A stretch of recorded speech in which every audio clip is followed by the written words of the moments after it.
Hello everyone, and welcome to this first video on the semester about Cal 2. We're going to start with Chapter 1. We're going to talk about inverse trigonometric functions. Alright, so before we define those and play with those, I wanted to spend a bit of time talking about the inverse of a function. Our goal here is to learn about inverse functions through examples that we already know. So before looking at new inverse functions of trig functions, I want to consider a few examples of function and their inverses that we've seen before and see what we know about inverse function through these examples. Alright, so I want to consider the function g of x equals x cubed and its inverse, which is the cube root of x. Let's evaluate a few expressions. So if I ask you for cube root of 8, you probably all know it's equal to 2. The reason it's equal to 2 is because if I put the cube root on the other side, I get that 8 equals 2 cubed. Alright, so to evaluate the cube root, it's really about asking a question about x cubed. Same thing here, cube root of -1 is -1, because if I cube that value, I'll get -1. Cube root of -8 is -2, because if I cube the -2, I will get -8. Alright, so that means that if I'm asking you to evaluate cube root of x, that's going to be equal to y if x equals y cubed.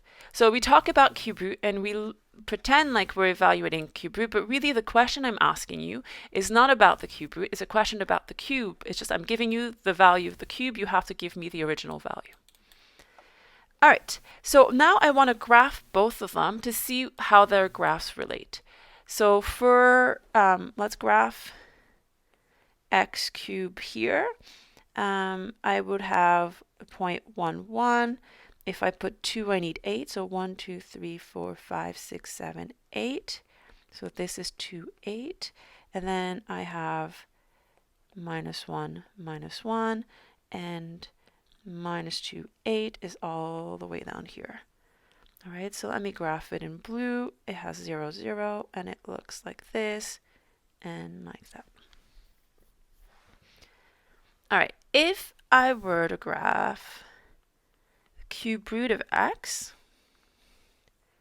then instead of having 2, 8, I would have, like we've seen here, if I evaluate the function at 8, I would have 2. So instead of having 2, 8, I have 8, 2. Same thing on the other side. I have -8. That was a minus. -2. Just make sure that here you have a minus.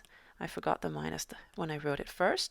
And then -1, -1. The changing doesn't affect it because the two components are the same. And let me graph it in green. So this time it looks like this. Alright, so one thing you notice is that if you have AB on one graph, then you have BA on the other.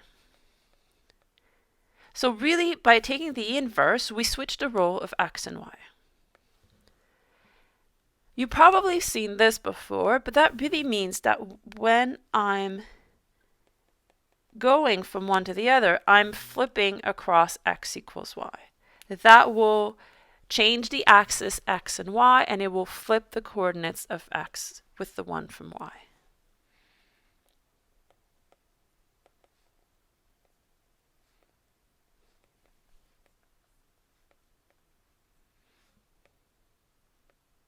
So it's a reflection across x equals y.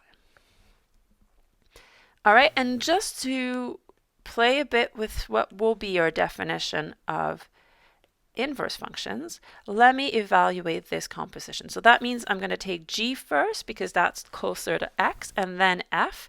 Which one was g? G was x cubed, so that's cube root of x cubed. That's x. And the same thing the other way.